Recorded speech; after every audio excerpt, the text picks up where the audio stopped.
Chapter 16, Naomi E. What time did you say Annie's dad was picking her up? Dad calls from the kitchen, where he's making a crazy amount of plate clattery noise. I glance at Annie to see if she heard. Mom always called me into the kitchen to ask that kind of question. She said it was rude to ask when the person you were talking about could hear. That always seemed a little silly because Annie doesn't care at all about politeness, but right now I'm thinking she was right. But Annie doesn't even look up. She's busy glue gunning some weird piece of material my mom left here onto her backpack. At 4, she says. 4! I yell into the kitchen. I may need some help before then, Dad yells. What kind? I ask. Dinner, he says. That gets Annie's attention because I don't think my dad has ever before thought about a meal so many hours before the actual meal.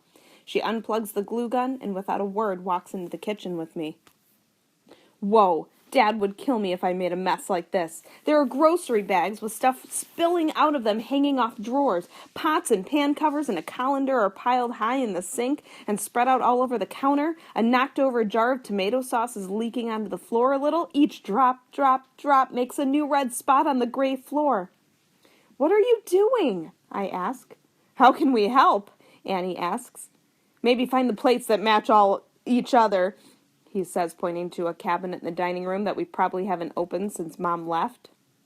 Why is he thinking about finding plates we never use, when there's a whole big mess in the kitchen? What's going on? I ask. Dinner, Dad says impatient. Grandma and Grandpa and Valerie and the girls. What? Today? All of them? Dad pulls a bag of green stuff out of the refrigerator, stares at it for a few seconds, then puts it on the counter. He looks confused, but then a little annoyed too. With me. How many times did I tell you? It's all... Oh, right. You told me about Grandma and Grandpa coming Sunday. And then something about Valerie, but you never said it together. I didn't know they were all coming at once. Why couldn't Valerie and Naomi and Brianna come one day and Grandma and Grandpa another? Mom always says about birthday parties that every guest should know at least one other guest. Grandma and Grandpa don't know Valerie. I thought it was time to change that, Dad says. Your grandmother knows your grandfather, Annie says, and he knows her. Gee, thanks, Annie. I go into the dining room and look for the plates. If I'd known the other Naomi was coming over, I'd have thought about our duo-tech project. Shoot, she's really, really into it, like it's super important to her that our project be one of the best. No, it has to be the absolute best, even though it's only a class at the Y.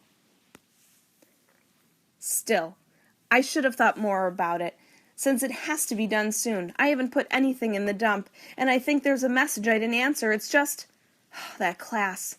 Whenever I think about it, I start getting mad at Dad all over for the way he signed me up, how it was a sneaky way for me and the other Naomi to be forced together while he spends time with Valerie and Brianna. It's extra complicated because he seems so happy when we're with them, and I hated it when he was sad all the time. The plates are in the last place I look, the bottom on the right behind some big bottles. They're dusty, so I go get some paper towels to wipe them off. It looks like Annie has been doing a full inspection of the ingredients all over the counters and the kitchen table. She knows what Dad can cook, and grilled cheese is by far the most complicated thing he's ever made. Are you making lasagna? She asks. She looks at my dad as though she hasn't seen him in a while, and he maybe grew a beard and changed his hair color or something, like she only almost recognizes him. Lasagna, yes, and 3 green salad, and bread. You're baking a bread? Annie asks, because Annie gets it. Apparently so does Dad. No, Morningstar baked the bread. I'll be serving the bread, but I am making a lasagna. I found the plates, I say, but why are we being so... We never eat off these plates when Grandma and Grandpa come. Maybe you could set the table. Well, first clear it off. He couldn't have thought of this 2 weeks ago. It's covered. Stuff from my Cycle of Nature report and some art projects I did in school that I'm going to mail to Mom, and all Dad's newspapers and bills. I find a box in the room that used to be Mom's office, which is still not even close to being a library, TV, music, relax, and also will be allowed to eat in their room. And I throw all the stuff on the table into the box and push it with my foot into the so-called library, TV, etc. room. When I get back to the kitchen, Annie is explaining to Dad that you need to cook the meat before you put it in the lasagna. I hope she got to all the important parts, because when a horn honks, Annie grabs her stuff and runs out the door. What kind of salad are you making? Salad! I really wanted to ask that the way Mom and I would, saying the opposite of what I mean. I know you're a chef expert at salad making, so how did you decide on this very kind you'll be serving this evening? But Dad seems to have even less of a sense of humor right now than he usually does. 3 green salad, he says, like that explains everything. I picture 3 different shades of green crayons. Yum. I wish Mom could see this. Sort of. Dad, did you and Mom talk about when I could visit? Because remember, she said that maybe I could go out there, and she said that you and she would... Naomi! Why is he yelling? Look around, he says, annoyed. You can see this is not the best time to ask. I'm working very hard to make a nice meal, and your mother and I have been playing phone tag, so no, I don't know when. But come on, honey, you can see that now is not the time, can't you? I will not cry, but I must look like I'm about to, because then Dad says, I'm not mad. That makes one of us. I will not cry.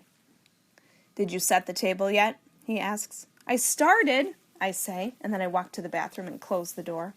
How come nobody seems to care that I haven't seen my mother in way too long? I can't keep not seeing her. She's my mom. I'm doing the best I can. But at the center of everything, in the middle of me, there's nothing. This giant hole of nothing. I splash cold water on my face and I try to think about something else, but I need to know Dad will remember when I leave the bathroom. I write a note to him. Please talk to Mom about visit. And I put it in the center of his too-big-for-one-person bed. Back in the kitchen, I stack up plates. When are Grandma and Grandpa? The door opens before I can even finish, and they're here, now. Naomi, look at you, Grandma says, her arms stretched for a big hug. Annie says that all grandparents smell, which is the meanest thing Annie's ever said, but also maybe a little true. I guess Grandma has her own smell too, but I think it's something a little sweet, like vanilla. I wish I smelled like vanilla, maybe when I'm old. I hug her and then Grandpa, and before I'm even done hugging him, Grandma has the silverware out and is looking for napkins. I can do it, Grandma, I say. And so can I, she says. Maybe find the napkins and we can do it together. Dad and I don't ever use napkins. I look under the kitchen sink and in the pantry. In the sliding thing, Dad says, pointing. Sure enough, napkins. Dad keeps looking out the window over the kitchen sink like a kid waiting for the birthday party guests to arrive. As Grandma and I finish setting the table, I feel the strong wave of feeling, I guess, of it not seeming fair that now, when all I have here on this side of the country besides my dad is my grandparents, I'm supposed to share them with somebody else's family too? I already had to give up my lazy Saturdays with Dad. Now this. What next? What time are the other guests arriving? Grandpa asks. I wonder if he's expecting guests who would make sense, like maybe Uncle Al or Luffy, Dad's best friend from high school, who takes pictures every time he comes over. Not a girl with my name and her baby sister and their mother. Valerie and the girls should be here any minute, Dad says. So, things are getting serious, huh? I hear Grandpa say in the kitchen. Huh? Serious? What kind of serious? Yeah, Dad says, very. My stomach lurches when Dad doesn't say, serious? No, don't be ridiculous, which is the answer any normal person might expect. I keep waiting, but he doesn't laugh and say, I'm kidding. And that word serious, especially when combined with very, hangs over us the whole time. When they arrive, when they sit at our table, hanging like some sad swinging piñata ready to burst open. I doubt I say more than a minute's worth of words the whole time. I'm sure everybody's noticing, but it's almost all I can do to pass dishes from Grandpa to Naomi. Grandma asks about girls gaming the system, and I wish I could grunt my answers because that's all I feel able to do. But I force myself to say, the teacher's good, and we've had 3 classes. When I say, no, we don't have a lot of work outside of class, the other Naomi glares at me. I really have to get back to that stupid project. For now, I concentrate on cutting the lasagna with a knife because it's really burned. I can't stop thinking about those 2 words, very serious. I think as Grandma asks Naomi and Brianna questions about themselves. Very serious when Grandpa fake laughs as Valerie shares a story that was supposed to be funny but wasn't. very serious as Dad has that proud look as everyone sits around the table, cutting away the burned parts of the lasagna, talking, fake laughing. Very serious.